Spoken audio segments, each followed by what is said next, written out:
आज आपण बनवूया फरसबीच्या शेंगांची भाजी।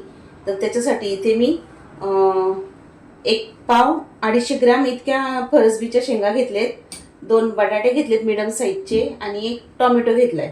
तर सगळ्यात आधी आपण या शेंगा त्यांना बारीक कट करून घेऊया आणि कट करताना हे दोन्ही बाजूची हे कट करून घ्यायचे आधी आणि मग त्यांना तुम्हाला पाहिजे तसे बारीक तुम्ही हे कट करून घ्यायचे।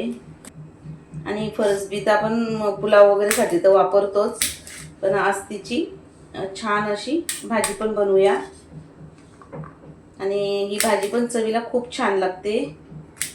तर या पद्धतीने आधी मी सगळी फरसबी कापून घेते। फरसबीच्या शेंगा कट करून स्वच्छ धुवून घेतलेत आणि इथे भाजीसाठी मी 2 मीडियम साईजचे कांदे कट करून घेतलेत। आता एका साईडला गॅसवर कढई गरम करायला आपण ठेवलेली आहे। आता कढई गरम झाली तर तेल टाकून घेऊया। तेल गरम झाला तर 1 चमचा इतकं जिरं टाकून घ्यायचं आणि जिरं छान तडतडलाय तर लगेचच 1 चिमटी इतकं हिंग, आपण बटाटा वगैरे टाकतो म्हणून मी इथं हिंग टाकून घेते। आणि आता आपण कट केलेला हा कांदा टाकून घेऊया आणि कांद्याला मस्त असा गोल्डन कलर वरती परतून घ्यायचा। कांद्याचा कलर चेंज होईपर्यंत गोल्डन कलर वरती आपण त्याला परतून घेऊ। तर कांदा आपला परतून होतो तोपर्यंत हा घेतलेला टोमॅटो पण बारीक कट करून घ्यायचे, आपल्याला चिरून घ्यायचंय। जितका बारीक कट करता येईल तेवढा करून घ्यायचा। आणि तुम्ही जर टोमॅटो प्युरी वगैरे पण बनवून टाकत असाल तरी चालेल। टोमॅटो कट करून झालाय, आता मी थोडीशी कोथिंबीर घेतलेली आहे, ती पण आपल्याला बारीक चिरून घ्यायची। आता कांदा व्यवस्थित असा गोल्डन कलर वरती परतून झालाय तर थोडेसे मसाले टाकून घेऊया। इथे मी आज मिरची नाही, हिरवी मिरची टाकत नाहीये, तर लाल तिखट टाकून ना भाजी बनवणार आहे। तर इथे एक चमच इतकं मी लाल तिखट घेतलंय। तिखट तुम्ही तुमच्या आवडीने कमी जास्त करून घेऊ शकता। अर्धा चमचा जिरेपूड, आपण जिरा ऑलरेडी फोडणीला टाकलेला आहे म्हणून मी अर्धा चमचाच टाकलाय। अर्धा चमचा इतकी हळद, 1 चमचा धनेपूड, अर्धा चमचा काश्मीरी मिरची पावडर, अर्धा चमचा गरम मसाला। आणि हे मसाले पण आपल्याला थोडेसे या कांद्यासोबत परतून घ्यायचे। आता मी इथे 1 इंच आल्याचा तुकडा घेतलाय आणि तो पण या ग्रेटरनी किसून टाकते।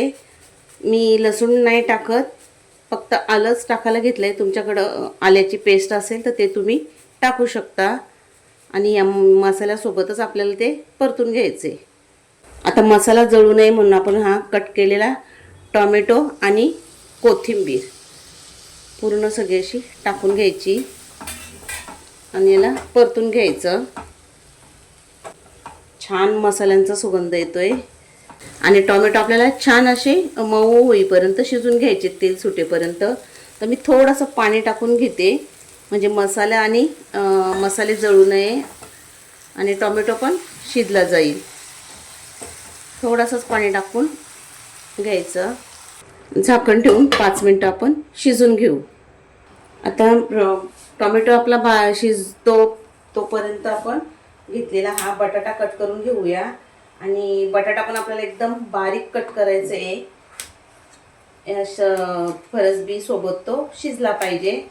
तुम्हाला जर मोठ्या फोडी ठेवायच्या असेल तर तुम्ही मोठ्या पण ठेवू शकता, पण मी एकदम बारीक असं कट करून घेते।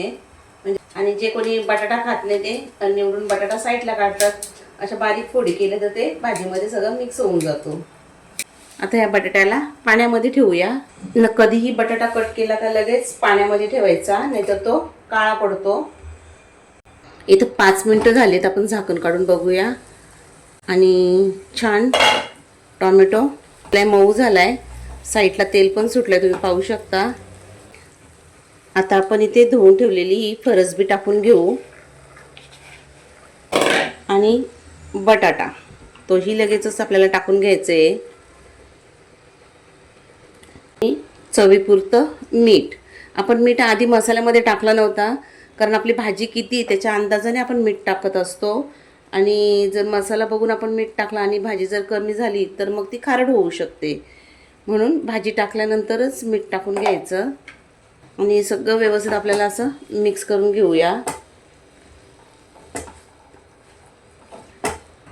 व्यवस्थित मिक्स करून झालंय तर थोडासा पाणी टाकूया, कारण बटाटा आणि फरसबी पण शिजायला थोडा वेळ लागेल. मी अर्धा ग्लास इतका पाणी टाकून घेतलंय. हे सगळं व्यवस्थित करून झाकण ठेवून गॅसची फ्लेम एकदम स्लो टू मीडियम ठेवायची आहे आणि 10 मिनटं आपण शिजून घेऊ. 5 मिनटं झाले, झाकण काढून थोडी भाजी आपण अशी मिक्स करून घ्यायची. जो बटाटा वगैरे साईडला झाला आहे तो पण व्यवस्थित असा करून घ्यायचा आणि पुन्हा आपण 5 मिनटासाठी अजून ठेवूया. 10 मिनटं झाली आहेत, आपण झाकण काढून बघूया आणि एकदम मस्त अशी भाजी झालेली आहे, तुम्ही पाहू शकता. आणि बटाटा पण छान शिजलाय आणि भाजीचा सुगंध तर पूर्ण घरात दरवळतोय. तुम्ही नॉनव्हेज भाजी नाही खाणार इतकी जबरदस्त ही भाजी फरसबी आणि बटाट्याची होते. वरतून थोडीशी कोथिंबीर टाकून घेऊ. गॅस बंद करते.